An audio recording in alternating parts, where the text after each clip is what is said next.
Gente, obrigada pela presença de vocês, da nossa audiência. Eu tô aqui com a Josi Gonçalves, ela é minha amiga, frequenta a minha casa, né, Josi? É, A gente está num projeto muito lindo chamado Nossas Histórias Curam. E eu queria conversar um pouquinho contigo, Josi, a respeito da tua vida, tua história, né? Cada uma vai contar um pouco da sua história pra gente, né? Que esse é o objetivo do nosso podcast. E eu queria saber com relação à tua infância. Como é que foi a tua infância? Me conta um pouquinho mais para que as pessoas possam te conhecer. bom, obrigada, gente. Obrigada, Bebel, pelo espaço. Gente, vou ter que chamar de Bebel, né? Eu tenho que falar Isabel Almeida, Não tem gente. Mas problema. Bebel vai sair de vez em Bebel, quando, Bebel, pode ser tá? Bebel. Eu sou uma filha amada do Pai, em primeiro momento, né? Serva do Deus Altíssimo. Eu sou a filha da Janete, a esposa do Cláudio e a mãe do Nicolas. E é muito importante eu começar falando que sou filha, porque durante muito tempo a orfandade paterna foi algo que me assombrou. Então a minha história ela começa mais ou menos assim. Filha de uma costureira que foi mãe solteira no início da década de 80. A minha mãe ela teve um relacionamento com um homem que era muito mulherengo, né? Tinham várias mulheres, era um homem boêmio, né? E certa feita ela engravidou. Era uma jovem, alguém também sem instrução, perdeu o pai cedo, veio de uma região muito pobre do Rio de Janeiro. Meu avô, ele era um homem de posses, mas ele era um homem analfabeto. Então, os funcionários dele começaram a dar golpe nele. Então, ele foi perdendo tudo. Ele tinha loja de imóveis, ele tinha sítio com gado. Então, ele foi perdendo tudo. E aí, ele, dado o momento da vida, ele teve que ir morar dentro de uma comunidade no Rio de Janeiro. E meu avô morreu muito novo. E a gente acha que ele morreu de desgosto, porque ele tinha muitos filhos e os filhos, eles, né, ele dava uma condição muito boa e depois, dentro daquela pobreza, filhos dele teve que trabalhar cedo. E minha mãe está nesse meio. E a minha mãe trabalhava desde nova, minha mãe conheceu o meu pai através da minha avó, ela trabalhava com a minha avó numa fábrica de costura, minha mãe tem a profissão original de costureira, e se apaixonou, e o meu pai era aquele cara boêmio, mulherengo, não tinha compromisso com nada, ele queria viver a vida. Então, ela engravidou a primeira vez, e aí na primeira vez ela decidiu tirar esse filho, ela era muito nova, acho que ela tinha 17 anos na época, você imagina isso, há mais de, sei lá, 46, 47 anos atrás. Terrível, né? Ela quase morreu quando aconteceu isso, e logo depois de um tempo ela engravidou de mim. Então, qual é o cenário? Eu sou alguém que nasceu de um pai que não quis, ele não tinha pretensão nenhuma, e o meu pai biológico ele falava uma frase para minha mãe que era assim: aliança é bambolê de otário. Ele tinha no casamento algo assim muito pobre, né? Algo que acabava com a vida, algo que tirava a graça da vida. E essa foi a palavra. E a minha mãe engravidou de mim, né? O trauma que ela teve do primeiro filho que não veio, que ela tirou, ela decidiu me ter. E aí meu pai abandona, na verdade, minha mãe deixa ele porque muitas mulheres, ela não aguenta, né, aquela pressão. E quando eu tô com 8 meses, eu nasci em abril, então perto do carnaval. No carnaval ele passa com uma mulher na cara dela. E ela chora a noite toda amargamente, triste, né, com a barriga, e eu lá sendo gerada nesse lugar. Então eu fui gerada num lugar de morte, primeiro, né, porque ela tinha tirado um filho, fui gerada num lugar de dor, de abandono, de tristeza, porque nós duas fomos abandonadas. E nasci, no dia que eu nasci só tinha eu, de menina lá no hospital. Minha mãe foi me ter sozinha, Isabel. Tem noção? Ela foi para o hospital sozinha me ter, depois minha avó foi lá para ajudá-la. E aí começa a nossa história, uma mulher, mãe solteira, no início da década de 80 era algo muito difícil. Então, no início, minha mãe tentou me esconder, ela era muito nova, porque as mulheres que tinham filhos assim não eram bem vistas, então eram muito mal faladas, os homens só queriam se aproveitar para ter relacionamento sexual fácil, porque ela não era casada, imagina, início da década de 80, uma mulher não ser casada. Um absurdo, era o comentário. Então, a minha mãe ela começou a me esconder. Ela ia para os lugares, ela não falava que tinha filho.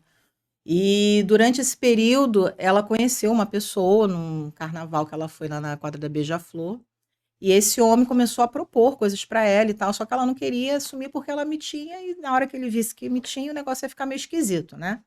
Até que um dia ele seguiu, minha mãe descobriu, né? Onde ela morava, depois de um tempo descobriu que tinha e fez uma proposta para ela: eu caso com você, assumo você e sua filha. Nossa, era o mundo ideal. Você imagina, uma mulher no início da década de 80, mãe solo, poxa, veio de um sofrimento. Alguém chega, parece até um Boaz da Bíblia, né? Um Uhum. resgatador. E aí começa a nossa história terrível, porque esse homem era um homem muito mau. Quando a minha mãe casa com esse homem, eu devia ter ali uns 2 anos e meio. A minha mãe ela não sabia o histórico dele. Ele não morava, ele não era do Rio, ele era da Bahia. Então, assim, ela não sabia, ela conheceu pouco tempo, também muito despreparada, jovem, imatura, aquilo que a gente sempre conversa sobre o emocional, que é o emocional que vai dirigir. Por mais racional que você seja, o emocional é aquilo que dirige o que você faz. Você até sabe que precisa fazer alguma coisa, mas às vezes você não consegue fazer. Por exemplo, as pessoas sabem que precisam se exercitar, elas sabem que precisam comer bem, por que que elas não fazem? Uhum. Porque é o emocional que está direcionando. Então, a carência, a rejeição, a Sim. baixa autoestima que o trauma ocasionou fez o quê? A minha mãe tomar essa decisão e ficar com esse homem. E aí, durante esse período da infância, minha infância foi uma infância bem difícil, foi uma infância pobre, muito pobre, e uma infância de extrema violência. Porque o que minha mãe não sabia sobre esse homem é que ele era um homem violento, ele era um homem abusador e ele era um homem pedófilo. Ah, meu Deus. Então, durante a minha infância, eu fui sofrendo abusos sexuais de forma constante e ininterrupta. Por quê? A minha mãe ela tinha que sair para trabalhar. E eu começo a ter memória disso por volta dos 5, 4 para 5 anos. Assim, memória quando eu falo são flashes, tá? Não tem uma memória, mas tem alguns flashes ainda. E aí esse homem, quando eu tinha mais ou menos uns 4 para 5 anos, ele fica doente. E ele fica paralítico da cintura para baixo. A minha mãe vai para o hospital, pede a Deus para não levá-lo, porque ela já estava com meus 2 irmãos, meu irmão do meio, meu irmão mais novo, eu era neném. E aí a família abandona ele, não quer saber, e ela tem que ficar com 3 filhos, isso tudo com 24 anos. 3 filhos, o filho mais novo doente e um homem doente também, cadeirante. E esse homem, mesmo nessa situação de cadeirante, ele era um homem muito mau. Eu costumo dizer que dificilmente uma maldade me impacta, porque eu vivia a maldade dentro da minha casa. E ele era mal em todos os aspectos. Ele era mal comigo e com os filhos dele, ele era mal com as pessoas, ele era um homem ruim. E ele se fingia de crente, ele botava uma bibliazinha debaixo do Uhum. braço e era levado, e mal as pessoas sabiam o que ele fazia dentro de casa. Então o tempo foi passando, a minha mãe precisou trabalhar, porque como ele ficou doente, ele ganhava, ele era assalariado, encostado, né? Então não tinha condições. E toda vez que minha mãe saía, os abusos, as violências aconteciam. Conforme o tempo foi passando, fui crescendo, eu comecei a ter uma ideia de que aquilo estava errado. Gente, não é possível. Porque era uma coisa muito esquisita a minha casa, sabe? A minha mãe era uma pessoa muito distante, fria, porque uma vida extremamente atribulada. Imagina uma jovem com essa carga nas costas dela. E eu comecei a fugir de casa, comecei a fugir. 7, 8 anos, a gente se mudou para Campo Grande, no Rio de Janeiro. E eu comecei a sair. Minha mãe saía para trabalhar, eu pulava o muro e fugia. E aí o que que aconteceu? Eu comecei a apanhar muito. Porque como eu não ficava, porque ele esperava a minha mãe sair para poder me violentar. Como a minha mãe saía, eu fugia, e ele também não podia correr atrás de mim por causa da deficiência, o que que ele fazia? Quando eu voltava, eu apanhava e eu apanhei muito. Se Uhum. você pensa que você apanhou, você não tem noção. Tudo que você puder imaginar, eu apanhei. Eu tinha uma palmatória. Alguém lê da época da palmatória? O nome da minha era Margarete Tati. Ela tinha Que nome. Era um MDF desta grossura. Ui! Eu apanhei de cinto de couro cru, Ah, vara de isso eu também. goiabeira, vara Ah, de amora, tudo que você puder imaginar. Teve uma vez, Abel, que eu apanhei tanto, tanto, tanto, tanto, que eu desmaiei. Aí minha mãe nossa. chegou em casa, eu estava desmaiada. Ela me pegou, botou nas costas e me levou para o hospital. Só que ela não sabia, porque estava frio, eu estava de roupa. Quando chegou no hospital, que a médica foi me despindo, Meu Deus. ela viu minhas costas toda marcada, igual na época da escravidão, que ficava aquela lenha. E eu, quando era criança, eu era muito mirrada. Eu era uma criança muito magrinha, sabe aquelas crianças com aquele aspecto bem, sabe, mirradinha, assim que eu era. E aí a médica deu uma crise na clínica. Começou a gritar, falando que ia chamar a polícia, que aquilo era um absurdo, que eu era vítima de violência. E eu tenho uns flashes, assim, dessa cena, né? Foi minha mãe não sabendo explicar aquilo, né? Porque nem ela sabia daquela situação. Então, assim, a minha infância foi uma infância de violência, foi uma infância de abuso e violência sexual, e foi uma infância sem amor. Eu não tenho nenhum retrato, um recorte de infância dentro da minha casa de uma relação de amor. Eu não fui uma criança que fui abraçada, fui acolhida, então eu tinha uma carência muito grande. Eu lembro que quando a gente se mudou para Campo Grande, eu fiz cartinha para os vizinhos na rua, perguntando se alguém queria ser meu amigo, porque eu não tinha nenhuma referência de afeto dentro de casa. Sim. E eu fazia de tudo para ter, de alguma maneira, ter alguém ali. Será que alguém gosta? E quando eu comecei a morar lá em Campo Grande, eu vi os pais com os filhos e eu via que eu não vivia aquilo. Eu achava, por que eu não vivo isso? Eu via as mães arrumando as filhas, fazendo um laço no cabelo, os pais segurando na bicicleta para não cair, coisas assim que eram muito distantes para mim, né? E aí, com 5 anos, eu vou a uma igreja, o pastor, ele faz um apelo, quem quer ser amigo de Jesus? Eu levanto e vou lá, com 5 anos, e ganho um disco. Eu tenho memória desse dia, né, da minha conversão. E quando eu vou chegando ali aos 10, 11 anos, eu apanhava muito e eu era muito levada também, porque eu sou uma mulher de temperamento colérico, então eu sou uma pessoa impulsiva, era uma criança que falava muito, eu tinha muita energia, sabe, Isabel? Eu era ligada no 220, dava 10, 11 horas da noite eu tava. Eu brincava, eu pulava, eu fazia, eu acontecia. E minha mãe me dava calmante quando eu era criança, porque ela achava que não era normal, que eu era tão agitada. Mas era o meu temperamento, né? Mas na adolescência, como é que foi o teu desenvolvimento depois da infância? E depois você estava falando dos 12 anos. 12 anos já começa Isso, a aí eu entro pré. na adolescência. E aí eu tenho um dia que eu tô falando com Deus o seguinte: ah, Deus, por que que tu não me leva para morar contigo? Ninguém aqui na terra me ama. Ninguém gosta de mim aqui. Eu apanho quase todo dia. Eu sou empregada dos meus irmãos, porque eu tinha que fazer tudo dentro de casa, ao contrário. Eu tinha que lavar, passar, cozinhar, levar meus irmãos no colégio, voltar. Eu fui babá dos meus irmãos. É, eu não ganho nada. A minha casa era uma casa muito pobre, sabe? Uma casa feia. Ah, me leva, porque morar no céu deve ser melhor, morar no céu contigo. E assim, quando eu falo isso, eu fico imaginando Jesus ouvindo isso. Porque eu estava no telhado, eu ficava no telhado que eu me escondia lá, e eu falando aquilo, ah, me leva daqui.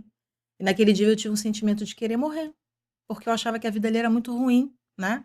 Eu não era entendida, ninguém se importava, eu ficava ali falando com Deus, né? Eu acho que o falar com Deus, a minha facilidade vem disso aí, sabe? Jesus realmente ele era meu amigo, era Uhum. quem eu podia falar. E na adolescência eu conheci um pastor chamado Irmão Hélio, eu chamava ele de Irmão Hélio. Ele era um evangelista que ele veio para a igreja local lá do bairro que eu morava, e ele foi um bálsamo de Deus. De toda a ruindade que eu vivia, ele foi um bálsamo. Eu lembro que ele me chamava de Joyce, Joyce. Ele começou a me dar palavras proféticas sobre a minha Uhum. vida. Uhum. Ele começou a me colocar em liderança de coisas na igreja eu, com 12, 13 anos. Eu lembro que eu queria batizar e eu comecei a ler a Bíblia já nessa época, né? Eu respondia, lá na igreja tinha aquele negócio de esgrima bíblica, quem abria no livro primeiro, aí ganhava doce. Eu só queria ir para ganhar doce, porque eu adorava doce quando eu era criança. Aí eu ia. E aí um dia eu falei para ele, ah, eu quero batizar nas águas, eu queria batizar. Aí ele, por que você não busca o batismo com o Espírito Santo primeiro? Que ele era um batista pentecostal, né? Aí eu, mas como é que é isso? Ele, quando você estiver em casa, você ora e pede ao Espírito Santo fazer uma visita. E foi exatamente nessa época, aí uma vez eu estava em casa, eu botei um disco do Cláudio Claro, Pão da Vida, né? Cristo levou sobre si as nossas dores e além do véu. E nesse dia o Espírito Santo me visitou em casa. Com o batismo foi um momento que eu tenho memória assim nítida. Eu me perdi meio que de mim. Eu comecei a orar de joelhos ali com 12 anos, né? Eu creio que esse selo que o Espírito Santo trouxe naquele momento foi algo exatamente para que eu suportasse, sabe? Tudo que eu vivia dentro de casa e já para dizer que Deus ele tinha algo para minha vida. 12 anos eu também, eu aceitei Jesus, foi com 12 anos também. E eu senti exatamente isso, uma presença, uma coisa que eu buscava em outros lugares, que eu não tinha ainda, não Sim. estava na igreja. Eu aceitei Jesus numa igreja evangélica, mas depois eu fui para eu não frequentei mais, eu só fui para aceitar Jesus. E depois mas eu buscava de alguma forma, sabe, né, no católico mesmo. E eu senti essa presença de Deus antes de me converter dentro da igreja evangélica. Engraçado, né? É. E aí ele começou a me dar algumas palavras, sabe? De, hoje eu entendo que são as palavras de conhecimento, porque eu recebia muita palavra de maldição dentro de casa. Uhum, Muita. Esse homem, ele me amaldiçoava muito. Ele, você vai ser uma vagabunda, uma uhum. prostitutazinha de beira de estrada, ninguém gosta de você. Olha como é que você é feia. Eu tinha um diário, eu gosto muito de escrever, sempre gostei muito de escrever. E eu escrevia tudo no diário. Eu gostava de um menino da rua, que era meu vizinho. E esse menino gostava de uma menina que morava do outro lado, que era meio japonesinha, muito bonitinha ela, né? E aí um dia ele pegou esse diário, começou ali, ele debochava, ele ria da minha cara, mas olha como é que você é horrorosa. A fulaninha, que era a menina, ela é linda, ela é uma princesa. Então, assim, ele foi uma voz do diabo mesmo, uma Sim. voz demoníaca, sabe? Você é ridículo. Você acha que o fulaninho, ele vai gostar de você? Você tem a perna torta, você não sei o quê, você é bocuda, beiçuda, ficava, né, falando aquelas coisas, botando, né? E eu falava assim, gente. E Deus trouxe esse tempo. Na minha adolescência, eu na infância eu era bastante agressiva, tá? Eu batia nas crianças na escola, porque foi a forma que eu comecei a me defender. Eu era agredida em casa, reverberava agressão na escola. Uhum. Porque você acaba trazendo para os outros ambientes o quê? Aquilo que você vive. Eu só era agredida. Então, o que que eu aprendi? A bater. Era assim. Então, os meninos não tiravam farinha comigo, não. Chegava para tirar farinha comigo, é vapo. Eu tinha uma bolsa de couro assim, da minha avó, que ela me deu, e eu tacava na cabeça dos garotos. Tinha um que eu arrastava pela sala, a mãe dele foi no colégio. Por que que meu filho chega todo dia sujo? Era eu que arrastava o garoto. Eu era terrível. Mas eu era uma boa aluna em que sentido? Eu era muito inteligente. Eu era 10 de 10.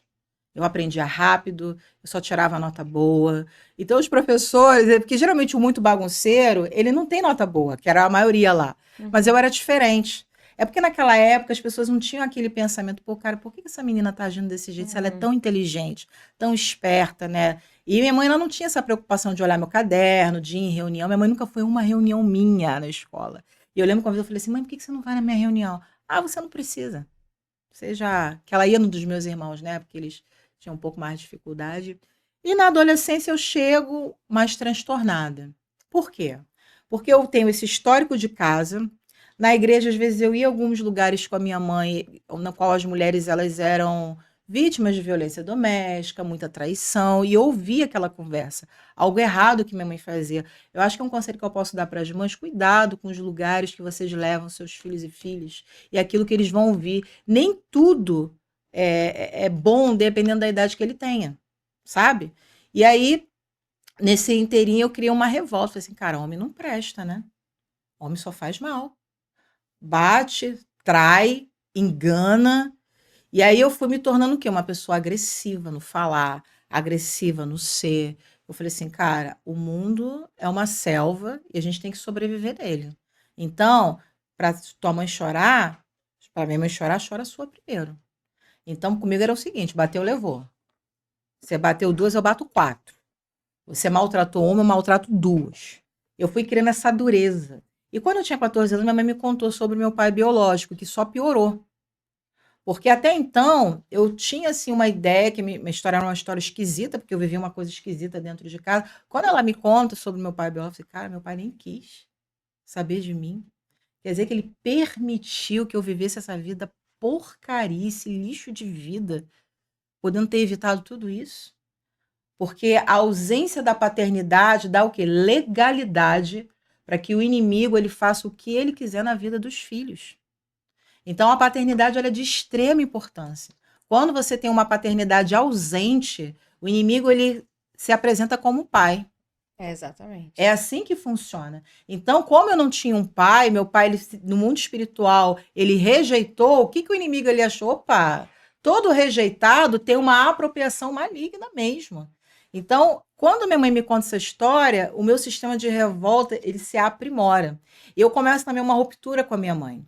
Porque eu começo também a achar que ela é culpada disso, porque ela não evitava, ela não via, como é que ela não podia ver? Ah, mas você não contava para ela, eu era ameaçada. Ele fazia tortura psicológica comigo. Se você contar para sua mãe, eu mato ela na sua frente. Se você contar para ela, eu mato seus irmãos, eu vou cortar o dedo de cada um deles na sua frente. Você imagina uma criança de 4, 5, 6, 7, 8 anos ouvindo isso? É enlouquecedor. E aí eu cresço nisso. Aí o que que começa? Eu começo a me tornar essa pessoa agressiva na adolescência e começo um pouco de ruptura com a minha mãe. Aí, nessa igreja que eu frequentava, o irmão Hélio, ele sai de lá, porque ele já era muito idosinho, né, jubilou. O pastor de lá, Ele tirou lá as pessoas que eram dos cargos da igreja, trouxe uma equipe dele para trabalhar lá, e nós ficamos jogados no mundo. O que que o mundo faz? Abraça. Uhum. Então eu fui para uma outra igreja, mas era uma igreja grande, não me conectava lá, sabe? E aí, esse é o lugar que eu sempre falo da importância de ter um discipulador, de ter alguém. Porque o que que eu penso hoje, cara? Se eu tivesse alguém naquela época, um discipulador, uma voz, eu não teria ido. Eu era uma adolescente, eu era uma menina, né? Mas não tive ninguém. Então fui embora, fui me afastando e fui viver a vida. Estudei, depois comecei a trabalhar, e aí eu tinha um lema que era o seguinte: eu pego, mas não me apego. Não queria me apegar. Isso na fase adulta. Isso, já da adolescência para adulta. Tá. Vou ficar, namorar, mas não tinha assim afeição. Eu lembro que uma vez um cara falou assim para mim: cara, tu tem o teu coração na sola do pé. E eu olhei aquilo, eu achei aquilo o máximo. Porque eu achei assim, nossa, ele viu que eu não tô aí de bobeira. Quando, na verdade, aquilo ali era o quê? Era um pedido de socorro, né? Era você perceber que eu era uma mulher extremamente ferida. E na vida adulta eu começo a trabalhar, começo a estudar, começo a priorizar, eu começo já a viver a vida. E eu chego na vida adulta uma mulher agressiva, extremamente irritada, muito amargurada. Eu não tinha paciência com ninguém, eu não tinha papa na língua. Se você falasse qualquer coisa, eu falava como vinha, sabe? A pessoa totalmente sem filtro. Eu não tinha aquela percepção assim, eu vou magoar a Isabel, eu vou magoar a fulano, não. Eu falava Empatia, né? como tinha que ser. E durante esse tempo da vida adulta, eu não tinha noção, porque eu não tinha conhecimento. A maioria das coisas que nós erramos é por falta de conhecimento. Por isso que o conhecimento ele cura, ele salva, ele coloca a gente em liberdade. Quando nós somos apartados e isentados do conhecimento, a gente fica à deriva na vida. É verdade. Então, esse era o meu sentimento. Eu era uma pessoa à deriva. Eu não tinha um projeto, eu não tinha um plano, eu não tinha um sonho muito específico, eu não tinha um propósito, porque, na verdade, eu não sabia nem quem eu era. Só sabe o propósito e aonde se quer chegar quando, primeiramente, você sabe quem você é. Exatamente. A sua identidade é o que vai apontar o seu destino profético. Então, eu não sabia quem eu era. Quando você não sabe quem você é, qualquer tipo de tipologia, qualquer molde que coloco em você cabe. Então, eu incorporei aquele molde. Ela é grossa mesmo, ela é ignorante mesmo, ela é bruta mesmo, ela fala mesmo, ela é intolerante mesmo. Mas o que isso escondia, na verdade? Uma dor. Porque ninguém também vai perguntar, cara, por que você age dessa forma? Era uma casca, né? Exatamente, eu tive que criar, eu tive que sobreviver. Eu não tive a opção de não ser, de não fazer. Ou eu não tive uma criação dentro de uma redoma, com cuidado. Eu precisei escapar pela minha vida. Então, quando hoje eu olho para uma mulher que tem traços assim, dentro dessa estrutura, eu sempre olho a história que ela carrega. Porque aquilo ali não é o início, aquilo ali é um resultado final. Algo aconteceu em algum momento da história, da trajetória dessa pessoa, causou uma ruptura que faz ela desenhar esse comportamento. Porque o nosso cérebro, de tanto você repetir um padrão de comportamento, ele interioriza isso como verdade. Então, se eu era uma pessoa grosseira, se eu era brava, se eu era agressiva, de tanto eu ouvir, eu comecei a incorporar que realmente eu era. E aí isso eu assumi o quê? Uma essência muito masculina. E eu conheço o Cláudio exatamente aí. Conheço o Cláudio ali no início dos 20, a proposta era a mesma, pego, mas não me apego. A gente começou a ficar, namorar, aquela coisa toda e tal, e com 6, 7 meses eu engravido. Aí eu, putz. Agora não tem jeito. Não, a primeira coisa, vou tirar esse filho, não quero esse filho. Porque quem é rejeitado, rejeita. A gente pode achar que não, mas a gente vai repetindo círculos viciosos que foram abertos lá no passado pelos nossos pais. Então, quando a primeira coisa que veio da minha mente, vou tirar o filho, mas isso veio de onde? Isso veio lá da minha mãe. Porque eu fui gerado num útero exatamente que foi um lugar de morte, não foi um lugar de vida. E aí, eu cheguei e falei, vou tirar. Fui lá, não quis falar com ninguém, eu decidi, vou lá. Quando eu chego lá no lugar, faço uma consulta, terrível. terrível lugar, várias adolescentes, uma coisa horrorosa, medonha. Aí fiz uma consulta e o médico falou, não, a gente vai fazer o procedimento, é procedimento. Vai fazer o procedimento, tal. Nessa hora, eu escuto uma voz audível, Isabel, foi audível. Sai daí agora. Sai daí agora, você não vai tirar ele. E eu fico enlouquecida dentro daquela clínica. Gente, quem tá falando comigo? Aonde que é isso? Como assim? E aí me dá um looping na mente, sabe? Parece que tá meio ficando louca. Eu saí correndo. Saí correndo pela rua igual uma louca, aí comecei a chorar. Eu era uma pessoa que era muito difícil de chorar, não era uma pessoa fácil de chorar. Aí nesse dia eu desisti. Porque eu fiquei com temor. Eu pensei assim, nossa, será que Deus está falando comigo alguma coisa? E aí decidi ter, mas ainda tinha muita dificuldade. Eu enjoava muito, passava muito mal. Eu ainda falei um dia assim, cara, e para piorar, essa criança ainda é um menino. Porque quando eu pensava em ser mãe, num futuro, talvez, eu pensava em ter uma menina, porque homem era ruim, homem faz mal. Mas Deus foi misericordioso. Eu vou entregar um menino para ela, para começar um processo de cura nela. Que Aconteceu comigo também isso. que homens gerados, entendeu? Em amor, eles são homens bons. Exatamente. Com 6 meses, eu faço uma reconciliação com o ventre. Eu, sentada em casa, boto a mão, que eu passava mal até 6 meses. E oro, e recebo o meu filho. E orei, falei assim, olha, eu te recebo. Ai, vamos só.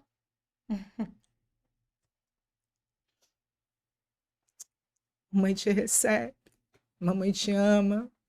Eu não sei como é que vai ser, mas a mamãe vai permanecer. Mamãe não vai deixar ninguém fazer mal para você. Tinha muito medo naquilo ali, sabe? Porque eu sei o que eu sofri. E eu não teria estrutura para ver um filho meu passando por isso, sabe? E aí um dia eu estava deitada na cama e aí confirmou com 6 meses que ele era menino. Eu já sabia que era um menino. E aí não tinha nome ainda, sabe?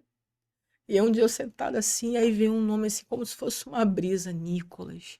Aí eu já tava com 8 meses, né? Eu falei assim, Cláudio, o que que você acha desse nome, Nicolas? Aí ele, vê o que que significa, olha lá na internet, vê qual é o significado. Nicolas significa povo vitorioso, aquele quem promove a vitória. Eu falei assim, nossa. Legal, muito bom. Eu falo isso pro meu filho, cara, foi Jesus que É deu teu mesmo. nome. Jesus, ele poupou sua vida no meu ventre, ele cuidou, ele deu o seu nome, que eu não tinha nem nome. Ele escolheu o seu nome. Você realmente foi escolhido pelo Senhor. Sim. E aí o Nicolás nasce, ele nasce tão lindo, sabe? Quando ele nasce, eu falei assim, meu Deus, e agora? O que que eu faço? Eu era muito novinha. E na primeira vez que eu tô eu e ele no quarto, eu falo assim pra ele, ó, não sei como é que vai ser. Mamãe não é boa da cabeça. Mas mamãe promete que você vai ter uma família. Mamãe promete que você vai ter pai presente. O que que eu vou fazer para isso acontecer? Eu não sei. Você vai ter pai presente. Mamãe promete que não vai te abandonar e não vai deixar ninguém fazer mal para você. Aí apertei a mãozinha assim dele. Conta comigo. E aí começa uma jornada como mãe. Eu costumo dizer que a maternidade, ela diluiu um protocolo do inferno de maldade na qual o inimigo tinha planejado para mim. Porque eu acredito que se o Nicolas não tivesse vindo naquele momento, eu sinceramente nem sei se eu estava aqui agora. Porque o caminho que eu comecei a trilhar de maldade, sabe, de vida louca, ia ser uma derrocada. O Nicolas, ele foi um parar de Deus. Glória a Deus. Foi uma misericórdia de Deus. E aí eu e o Cláudio, a gente nem se conhecia, né? Porque imagina, 6 meses, né? 7 meses, a gente se junta lá e vambora aí ver. E aí, minha filha, junta eu com esse histórico terrível, abuso, violência sexual, abandono, tudo que tinha direito. E veio o Cláudio também com histórias terríveis. Pobreza, um pai alcoólatra, um monte de problema também de família. Aí é sempre aquilo que você falou. Um problemático atrai o outro. E eles se encontram, e o pior de tudo, eles se casam. Exatamente. Não se iluda, só tem um quando tem o outro. Porque você falou, tem o dedo pobre, só atrai, porque você também está com problema. Exatamente. A ferida aberta, ela vai atraindo, é igual mosca, né? Que vai ali na ferida aberta. Então, eu era uma pessoa cheia de feridas abertas, e ele também. O que aconteceu? Os perebentos se juntaram. Você acha que ia dar bom? Nossa, só Deus. Então, durante esse período da minha vida adulta, eu digo ali entre os 20 e até os 28 anos, a minha vida ela foi caótica. porque eu e Cláudio, nós não nos entendíamos de jeito nenhum. Entendeu? Eu era brava demais, não aceitava que ele falasse absolutamente nada. Ele também, porque ele é um homem de temperamento sanguíneo, ele também teve um pai violento, então essa coisa também meio violenta, meio agressiva também veio com ele e era terrível. A gente discutia muito e cada uma palavra, 10 era divórcio. Que a gente fala, só falava de divórcio, quero divórcio. E durante um período a gente viveu um divórcio emocional. A gente não se aguentava mais, não se tolerava. Mas a gente tinha um propósito em comum, a gente queria criar o filho. A gente não queria deixar o filho porque ele sabe o que que era uma família, sabia o que que era uma família disfuncional e eu também. Só que a gente não sabia como fazer dar certo. A gente não tinha uma voz de conselho naquela época, as nossas famílias não tinham condições nenhuma, todo mundo muito disfuncional. A gente não estava inserido dentro de uma igreja séria, com pessoas sérias que pudessem nos aconselhar. A gente era perdido. A gente não sabia o que fazer. Então é só fazer besteira. Uhum. Quando você não tem uma direção clara, um planejamento claro, um alvo claro para que você possa trilhar um caminho, você vai viver o quê? A deriva e perdido. Porque é o objetivo, o alvo claro, que vai desenhar a sua caminhada. Por exemplo, a pessoa está treinando, que ela quer colocar o shape. Então, ela não vai colocar o shape do dia para a noite. O que que ela vai fazer? Ela vai montar um plano. Eu preciso, durante tanto tempo, treinar dessa forma, me alimentar dessa forma, dormir dessa forma, e daqui a 1 ano, 2 anos, ela vai começar a colher os primeiros resultados. A mesma coisa é o casamento. O problema é que a gente acha que o casamento ele vai resolver o nosso problema. Não vai. O casamento ele vai potencializar o problema de quem não é curado. Uhum. Ele vai trazer um lugar de exposição de feridas. Porque aquele encantamento acaba porque você está dentro de uma convivência e aí você começa a ver os defeitos, você não sabe lidar, não tem maturidade para lidar nem com você que dirá com o outro. Porque quando eu não consigo lidar comigo, eu lido muito pior com o outro. Eu vou aprender a lidar melhor com você quando eu também aprender a lidar. Se eu não consigo nomear, perceber, entender o que está acontecendo dentro de mim, quais são os gatilhos que vão desencadear as ações que eu tenho, como que eu vou ajudar você? Não vou. Eu vou maltratar você. Eu não sei lidar comigo. Então, eu era uma pessoa explosiva, eu era uma bomba relógio. Chegava no lugar, sabe, aquela pessoa assim, gente, pode falar que pum, né? E com o Cláudio também, eu não tinha paciência, uma frequência masculina Assim. altíssima, porque geralmente a colérica é o quê? Ela é uma mulher de tomada de decisão. Então, eu tomava frente de tudo. Não tive alguém que me ensinasse. Não tive um pai que me protegesse, que me cuidasse. O que que acontece? Eu me protegia, então eu me baixo. Um orgulho altíssimo, porque o orgulho ele cresce de acordo com a ferida que você tem. A minha era gigantesca. Então, o meu nível de orgulho e de altivez era altíssimo. Não preciso de ninguém, eu me basto. Porque se eu passei tudo que eu passei na infância sozinha, atravessei a adolescência, cheguei até aqui, quem é alguém que vai me dizer o que eu tenho que fazer, o que eu não vou fazer? Então, eu não consegui ouvir. Eu só falava, falava. E depois, a minha melancolia, que vinha o lado afetivo que eu não era abraçada, cuidada, eu ficava triste e culpava ele também. E ele também com as frustrações dele, com as coisas que ele imaginava. Então, muito do relacionamento de casamento, ele é idealizado. A gente idealiza uma história. Exatamente. Existe uma história idealizada e uma história real.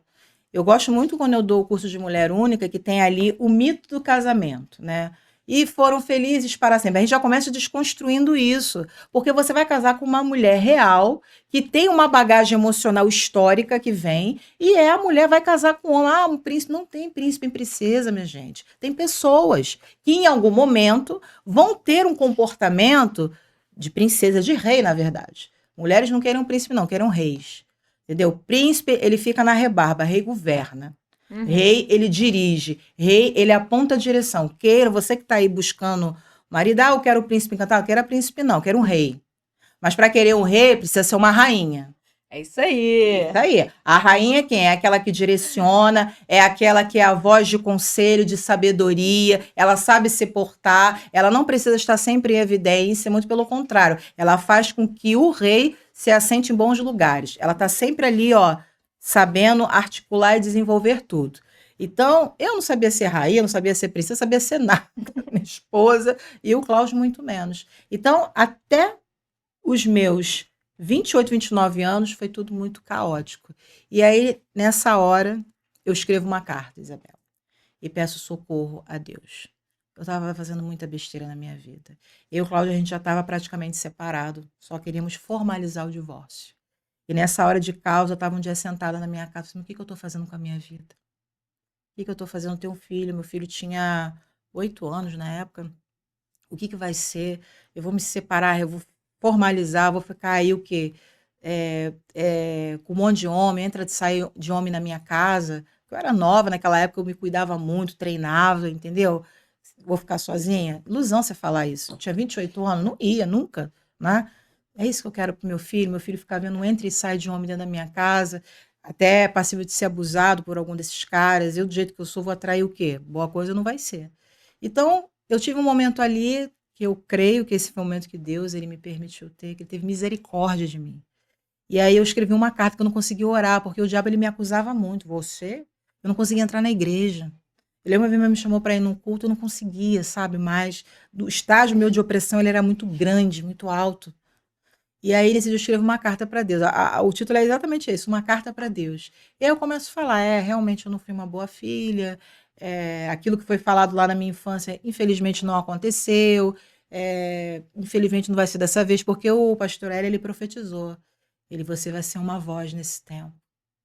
Você irá por todos os cantos. Ele começou a profetizar. Eu comecei a rir, eu era criança, eu falei, meu Deus, eu apanho todo dia dentro de casa, o que que esse homem está falando? Que esse homem está dizendo, entendeu? Deus vai levantar em você um pilar de autoridade. Eu lembro das falas dele. Só que durante esse período da minha fase adulta, eu esqueci disso. Sabe quando dá um apagão? Uhum. E aí eu escrevi a carta para Deus. E um tempo depois, eu fui fazer o curso Casados para Sempre. Mas como se deu isso? Eu e o Cláudio, a gente marcou um dia na praia para conversar sobre o nosso divórcio. Porque a gente já estava praticamente separado, a gente não aguentava mais um outro. E aí, o Cláudio vira para mim e fala assim: e se a gente fizesse esse curso Casados para Sempre? Naquela hora que ele falou isso, o Cláudio ele veio de religião de matriz africana, né? Ele detestava a igreja, falava que todo pastor era bandido, ladrão, pegava dinheiro dos otários. Essa era a fala dele. E ele me fala isso, eu falei assim, gente, sabe o que pensou em mim na hora? Porque hoje eu penso assim, né? A minha veia evangelística, porque eu pensei assim, pô, cara, eu até posso não ficar com ele, mas vai que nisso aí ele se converte. Meu filho tem um pai salvo. Eu Uhum. não queria o mal dele, né? Eu só não conseguia viver mais com ele. E que a gente não tem? Eu não quero mais ser casado para sempre com você, eu quero me separar, eu quero ir embora, eu quero viver minha vida, tocar o louco, não quero mais saber de você. A gente pode tentar e ver no que dá. Eu falei assim, pô, caraca, o espírito tá falando isso para mim. Aí trouxe essa responsabilidade, né? Porque o mínimo de conhecimento que a gente tinha. Aí a gente foi, recebi dar essa oportunidade. Ó, eu vou tentar. Mas se não rolar, a gente segue o plano aí, porque eu não quero mais saber de nada, não. Só que Deus, ele tinha o plano dele, né? E chega a gente lá, chega eu e ele lá no curso, os oprimidos do curso. Os perturbados, deu muito trabalho, Isabel. Nossa Senhora. Eu com uma cara feia, na época eu era cabelo louro grande, eu usava leite verde, eu tava magrinha, sabe? Que eu treinava, sabe? Cheguei com vestido curto, tava falando isso essa semana para meus amigos, vestido curto, usava roupa curta, usava decote, quando não usava tudo junto, né? Saltão, muito, muito deteriorada por dentro, muito, muito. E cheguei lá toda marrenta, sentei na cadeira, olhando todo mundo, e claro, ele deve apanhar do marido, aquela deve ser corno, que eu era julgar. Fiz direito não, mas eu sentava na cadeira do juiz com facilidade, né? E foi nesse lugar que Jesus me alcançou.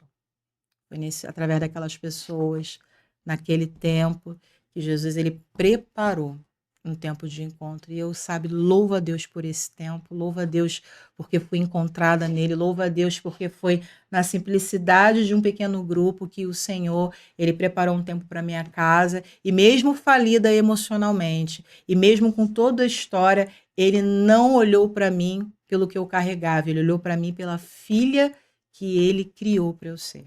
Eu louvo a Deus por isso.